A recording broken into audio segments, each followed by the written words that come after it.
जंतर मंतर आज फिर गवाह बना पुरानी पेंशन के वापसी के लिए एक बड़े आंदोलन का। आज फिर जंतर मंतर पर सैकड़ों की संख्या में कर्मचारी जुटे। ये पूरा मंच सजा था, अभी जिसके विजुअल हमने आपको दिखाए और आप देख रहे हैं इस समय अपने पर्दे पर जो विजुअल, ये इसी जंतर मंतर के थे। अब ये आंदोलन खत्म हो गया। हमारे साथ हमारे पुराने मित्र और अंगवानी चैनल के संपादक चंदन जी हैं। और चंदन लगातार सरकारी कर्मचारियों, सरकारी जो काम करने वाले जितने भी अधिकारी कर्मचारी उनके मुद्दे उठाते रहे हैं। सरकारी कर्मचारी लगातार अपनी बातें इनके चैनल पर कहते रहे हैं। तो आज हमने सोचा कि किसी कर्मचारी नेता की जगह चंदन से समझते हैं कि ये पूरा मसला क्या है। चंदन जी, सरकार तो आपका बहुत बहुत स्वागत है स्वतंत्र पर। सर, बड़ा अच्छा लग रहा है कि आज हम लोग जो है, कभी हम लोग न्यूज रूम में साथ बैठते थे, आज हम लोग जो है मैदान पे बात कर रहे हैं। जी चंदन भाई, ये बताइए मुझे कि हम लोग रोज देखते हैं कि समय समय पर आंदोलन होता है ओपीएस के लिए, दिल्ली चलो। अब ये विजय कुमार बंधु, राष्ट्रीय अध्यक्ष एनएमओपीएस, इन्होंने आह्वान किया कि दिल्ली चलो, यहाँ पर आ जाते हैं, आंदोलन हो जाता है। लेकिन सरकार के रुख को देखते हुए तो लगता नहीं है कि पुरानी पेंशन की तरफ वापसी का कोई स्कोप दिखाई देता है। देखिए, हम लोग चूंकि आप और हम दोनों प्राइवेट सेक्टर में थे, तो हमें भी पहले इस तरह का कुछ नहीं होता था कि हम लोग को लगता था कि सरकारी कर्मचारी अगर उनको नौकरी मिल गई, एक सरकारी नौकरी मिल गई, मतलब जीवन सुकून हो गया, अब कोई टेंशन नहीं है। लेकिन जब हमने इस तरह शुरू किया अंगवानी और सरकारी कर्मचारियों के लिए जब, तो मुझे लगा कि भाई इनकी मतलब हमें बाहर से लगता है कि इनको एक सरकारी नौकरी मिल गई, जीवन सब कुछ बैलेंस्ड है, संतुष्ट है। लेकिन इनकी समस्याएं इतनी है, खासकर जो ओल्ड पेंशन का स्कीम है, ओल्ड पेंशन स्कीम के बारे में बात करें, जो अभी आपने कहा कि आज जो रैली था यहाँ पे, जो एनएमओपीएस है, ये पुरानी एक संस्था है जो सबसे पहले देश में ओपीएस को लेकर लड़ाई कर रही है, ओल्ड पेंशन स्कीम को लेकर। तो एनएमओपीएस विजय बंधु उनके अध्यक्ष है, तो ये पूरे देश में इनकी है।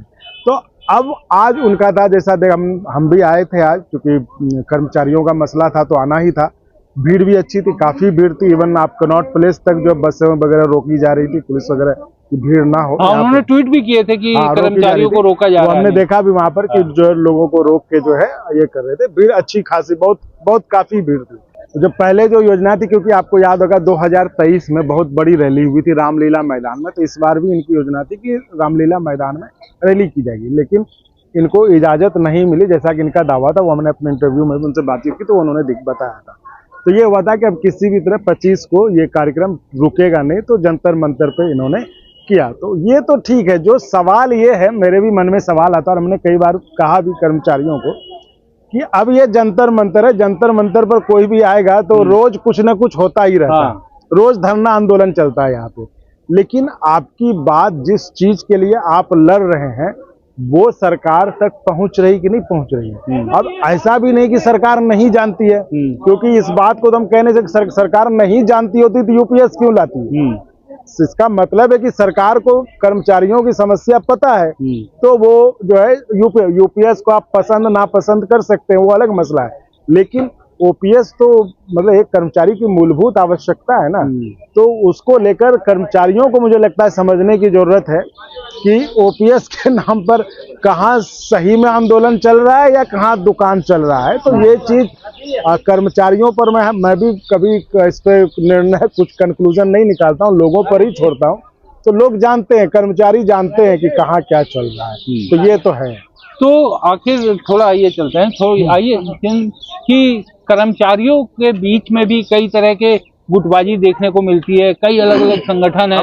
तो ये भी कहा जाता है कि सब कर्मचारी संगठन के नेता और कर्मचारी लोग भी आपस में बटे हुए हैं। अब आप ये देखिए, नीचे बैनर पड़ा है, एक ही मांग एक ही नारा, पुरानी पेंशन हक हो हमारा, ओपीएस कम बैक। तो इस तरह के नारे ये लेकर के यहाँ पर लोग आए थे। तो कर्मचारी, देखिए, ओपीएस कम बैक, हम आपके लिए कह रहे हैं ओपीएस कम बैक। ये गिरा हुआ था, हम इसको उठा के, क्योंकि हम चाहते हैं आपके लिए दिल से कि आए आप, क्योंकि आपके लिए ये जरूरी है। तो चंद्र भाई, लेकिन कर्मचारियों को लगता है कि ये जो गुटबाजी है, क्या इसके कारण भी दिक्कत हो रही है कहीं? नहीं, दिक्कत देखिए, कर्मचारी भी जो नेता हैं वो भी तो हमारे समाज का ही हिस्सा है ना। समाज में अब राजनीति जहाँ हो जाएगी तो वहां भी लगता है महत्वाकांक्षा बढ़ जाती है।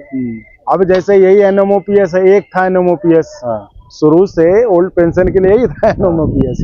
उसके बाद जो अभी एक और एनएमओपीएस हो गया है। अब देखिए इतना मतलब इतना महीन अंतर है। ये जो बंधु जी का जो पुराना national movement for old pension scheme है एनएमओपीएस, इनके जो दिल्ली के अध्यक्ष थे मंजीत पटेल जी, उन्होंने बना लिया national mission for old pension scheme, NMOPS वो भी है। तो लेकिन बंधु जी का हो गया मूवमेंट, इनका इन्होंने कर लिया मिशन। तो ये जाहिर तौर पे बिखराव तो पैदा करता ही है ना। हम कह रहे जब लड़ाई एक ही है, ओपीएस की ही लड़ाई कर रहे हैं, तो आप एक साथ रहते, आप पहले भी तो एक साथ। लेकिन ओपीएस तो लगता नहीं है ना कि प्रैक्टिकल है, फिजिबल है कि ओपीएस उसी जिस तरह की सरकार की का रुख है, देना तो किसी सरकार को ही तो देना है ना। अब सरकार को देना तो लेना तो हमें ही है ना, मतलब कर्मचारी ही लेंगे ना। क्यों नहीं फिजिबल, कौन कहता है कि नहीं है। आप आज अगर हम यूपीएस की भी बात करें तो यूपीएस ओपीएस क्या है, ओपीएस नॉन कंट्रीब्यूटरी है जिसमें आपका पैसा ना जाए। यूपीएस में भी वो सारी बातें आ गई हैं। अब बचा है 10% का मसला, और जो 20 साल पे मिनिमम वाला वो हो जाएगा। तो ओपीएस तो कोई नाम की चीज है नहीं। ओपीएस है नॉन कंट्रीब्यूटरी, जिसमें कि कर्मचारी का जो 10% लगता है वो ना लगे। तो यूपीएस में भी एक आधी दूर तक जो है सफर तय किया जा चुका है। तो कर्मचारी को इससे मतलब है कि उसका एक पैसा ना लगे। और हमें जैसे देखिए, आपको भी याद होगा हम लोग के समय जब शादी ब्याह में भी लड़का खोजने जाते थे तो भाई सरकारी कर्मचारी इसलिए खोजते थे कि उसको पेंशन मिलेगा, कि कर्मचारी का जो हमारी बहन या बेटी जो भी है वो उसका भी जीवन सिक्योर रहे। अब अगर पेंशन ही नहीं रहेगा तो क्या होगा। और इसलिए ये कहना कि नहीं होगा, मतलब ये तो पता नहीं लोग कहाँ से कहते हैं कि नहीं होगा। भाई दे सकते, दे रहे ना। जब ट्रिलियन इकोनॉमी है हमारा, इकोनॉमी जब हमारा इतना ये है, तो कर्मचारी भाई इतना हम कह रहे अगर मेहनत ही कर रहे, पढ़ाई करके वो नौकरी लेते हैं तो उनको तो देना ही चाहिए। सरकार तो आप कह रहे हैं कि ओपीएस की बात, सरकार तो पेंशन धारियों को भी इस तरीके से देखती है कि एक तरह से वो उन पर कोई एहसान कर रही हो। पेंशन को तो अब अधिकार के रूप में तो देखा ही नहीं जाता ना। सरकार है तो उनको तो लगेगा, वो तो कोशिश कर रही है कि पेंशन के बिल को भी किसी तरह से कंट्रोल किया जाए। हम आपको कह रहे चलिए ये तो कर्मचारी का मसला है। देश के 12 लाख सीएपीएफ के जवान हैं, सेंट्रल आर्म्ड जो पैरामिलिट्री फोर्सेज हैं, वो तो देश पे सरहद पे रह के हम यहाँ हैं। वो देखिए यहाँ पे भी जो है आपको ये लोग हैं सीएपीएफ के जवान, सामने बैठे हुए हैं, ये सीएपीएफ के जवान हैं। अब इनको जब हाई कोर्ट ने ऑर्डर दे दिया कि इनको ओपीएस दे दो, दिल्ली हाई कोर्ट ने आदेश दे दिया कि इनको ओपीएस दे दो, सरकार इसके खिलाफ चली गई सुप्रीम कोर्ट। बिल्कुल। अब जो ये लोग जो दिन रात 24 घंटे जो है ड्यूटी करते हैं देश के लिए, तो सेवा यही कर रहे हैं, तभी तो आज हम लोग हैं सुरक्षित। अब आप इनको भी नहीं देंगे तो फिर किसको देंगे, क्या करेंगे फिर जो ट्रिलियन इकोनॉमी किस काम का। मैं तो यही कह रहा हूँ, अगर आप ये कह सकते हैं कि भाई कर्मचारी जनता का काम करे, जनता नाराज होती है, बोले ठीक है उस पर हो सकता है, लेकिन आखिर काम तो कर रहे हैं ना। आखिर सबको सुविधा में, जब देश आजाद हुआ था उस समय तो देश ट्रिलियन इकोनॉमी नहीं था, तब आप ओपीएस दे रहे थे, तो अभी देने में क्या दिक्कत है। और सारी चीजें मुझे लगता है कि ये ईगो का इशू है सरकार के बीच में, क्योंकि आपने सब कुछ दे ही दिया है तो फिर आप कंट्रीब्यूशन वाला ही तो मसला है। तो वो भी मुझे लगता है कि, लेकिन इसमें यही कर्मचारियों को तय करना पड़ेगा कि आप आपस में खुद ही लड़के जो है लड़ेंगे सरकार से या एकजुट होकर लड़ेंगे। ये एक आप आज ये भी देख लीजिए कि आपस में आप अगर लड़ के लड़ेंगे तो लड़ाई आपकी जो चल रही है ऐसे ही चलती रहेगी, लेकिन अगर एकजुट होकर लड़ेंगे तो सरकार को सुनना ही पड़ेगा। आखिर भाई सरकार को भी तो वोट चाहिए। लेकिन सरकार तो, वर्तमान सरकार जो है वो तो हर चीज को वोट के नजरिए से देखती है ना। अरे भाई तो वोट के नजरिए से इनका वोट है ना, 1 करोड़ तो कहाँ फर्क पड़ा, कहाँ करोड़। लेकिन फर्क कहाँ पड़ा, आप ये समझिए ना, बिहार चुनाव गया, बिहार चुनाव के दौरान भी कहा जा रहा था कि ये हो जाएगा, कर्मचारी अपना रोष दिखाएंगे, बम्पर जीत मिली है, 200 का आंकड़ा पार कर दिया। आप तो खुद बिहार से आते हैं, तो कह तो रहे आपको कि दिल्ली जब तो इसका मतलब 8वें वेतन आयोग का जब ऐलान हुआ था और जब इसका आपको इनकम टैक्स में जो 12, भाई वो तो दिल्ली चुनाव के समय था और कई कर्मचारी खुश होकर वोट दिए। तो वही मैं कह रहा हूँ कि ये तो कर्मचारियों को ही तय करना होगा ना, अगर वो खुद में बटे रहेंगे तो लड़ेंगे क्या। इसलिए जरूरत है कि कर्मचारियों को भी समझें कि आखिर उनके अगर वो ओपीएस चाहते हैं, क्योंकि ओपीएस के लिए सही लड़ाई कौन लड़ रहा है ये आपको समझना पड़ेगा, और आप उसके साथ हो कि एक लड़ाई लड़िए, एक होकर जो भी आपको लगता है सही है। क्योंकि मैं अब देखिए इसमें 2 तरह की चीजें हैं। अब देखिए मैं हमेशा से ये कहता रहा हूँ, इसको ये मेरी निजी राय है, बाकी दर्शक व्यूअर्स जो अपनी राय बनाने के लिए स्वतंत्र है। मैं दो चीज हमेशा से कहता रहा हूँ कि इसमें दो ही लोग हैं, मैं मानता हूँ। एक विजय बंधु जो कहते हैं कि हमको हूबहू ओपीएस चाहिए, एक शिव गोपाल मिश्रा जी जो कि जाते हैं जेसीएम में, वहां पे वो सरकार से बात करते हैं, कहते हैं कि ठीक है ओपीएस आप नहीं दे सकते, क्योंकि ये बात साबित हो चुकी है कि सरकार ने मना कर दिया है साफ साफ कि हम नहीं देंगे। तो उन्होंने कहा कि ठीक है तो हमें ये दीजिए, तो कम से, लेकिन वो बताते हैं कि हम क्यों लेके आए, जिनको 800 मिल रहा था, जिनको 1000 मिल रहा था, तो उनके लिए तो ये कम से कम फायदा हुआ, कम से लाख ही लोग लिए यूपीएस, लेकिन उन लाख लोगों को तो कुछ तो अच्छा दिखा होगा।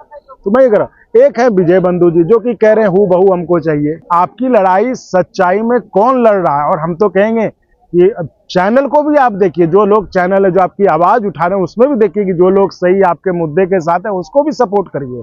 तो ओपीएस के नाम पे दुकान बंद होना चाहिए, और जो सही लड़ाई लड़ रहे हैं उनको आप सपोर्ट करिए, तो आपकी लड़ाई आगे बढ़ेगी। देखिए ये तो चंदन जी बड़ा आपका व्यक्तिगत राय भी हो सकती है, हाँ, क्योंकि हो सकता है कि बाकी, हाँ बिल्कुल, जो बाकी लोग भी हो सकता है। हाँ, तो दूसरी मैं एक और चीज ये जानना चाहूंगा कि सरकार तो सब फैसले, जो बात हमारी अधूरी रह गई थी कि दिल्ली में उन्हें लगा फायदा होगा तो दिल्ली में उन्होंने घोषणा कर दी, उसके बाद इतना लंबा टाइम निकल गया कमेटी बनाने में, अब जाके कमेटी बनी है, कब कमेटी की रिपोर्ट आएगी, ये सब चीजें तो चुनाव देखकर ही हो रहे हैं ना। देखिए ना, उस पर भी 10 महीने लग गए, 10 महीने लग गए।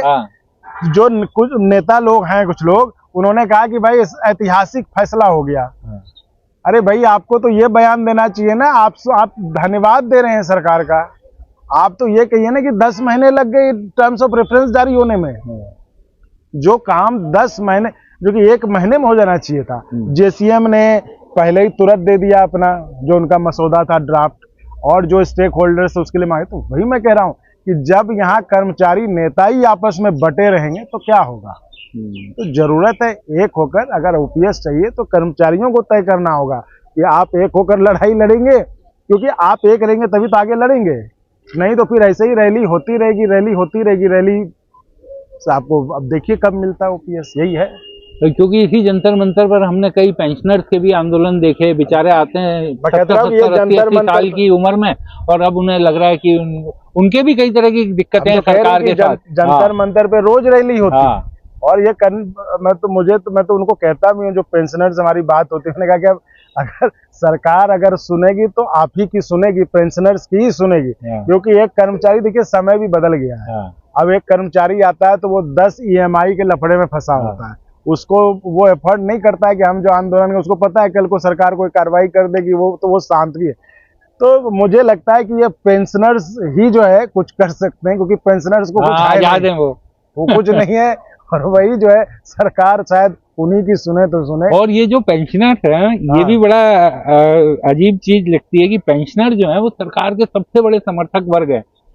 आप उनसे बात कीजिए, वो सबसे बड़े वर्ग थे, लेकिन और अब वही मैं कह रहा हूँ, धीरे धीरे फाइनेंस बिल के बाद से उनमें धीरे धीरे नाराजगी बढ़ी है, लेकिन अभी भी वो सरकार के प्रति सहानुभूति रखते हैं, बावजूद इसके कि सरकार उनकी बात नहीं सुन रही है। मुझे भी ये नहीं समझ में आ रहा है कि जब आप कर्मचारी है, अब आप ओपीएस के लिए आंदोलन भी करते हैं, जब वोट डालना होता है आप जाके पार्टी के लाइन पे जाके वोट डाल जाते हैं। भाई आपको तो उसमें तय करना होगा ना कि या तो हमको ओपीएस जो दे, या तो आपके मुद्दे के साथ जो हो, ये तो आपको तय करना होगा, कर्मचारियों को तय करना होगा ये तो। चलिए चंदन, अच्छा रहा आपसे मुलाकात हुई यहाँ पर, और इस मुद्दे पर बात करना जरूरी था, और जंतर मंतर जो ऐतिहासिक गवाह बनता है कई आंदोलनों का, ओपीएस के लिए आज फिर यहाँ पर एक आंदोलन हुआ, देखते हैं सरकार इनकी सुनती है नहीं। बहुत बहुत शुक्रिया। चलिए मैं फिर आप कर्मचारियों के लिए फिर आपके लिए लगा दे रहा हूँ ओपीएस कम बैक, और पीछे लिखा हुआ है एनपीएस यूपीएस गो बैक। लेकिन हम विरोध, हम निगेटिव में नहीं जाते, हम चाहते हैं बस एक है कि ओपीएस आ जाए बस, बाकी और ना चंदन को कुछ मिलना ना हमें कुछ मिलना, क्योंकि हम सरकारी कर्मचारी है नहीं। तो हमारे जैसा कमिटेड लोग आपके लिए कोई होंगे नहीं। बहुत बहुत शुक्रिया, सभी दर्शकों का भी बहुत बहुत शुक्रिया।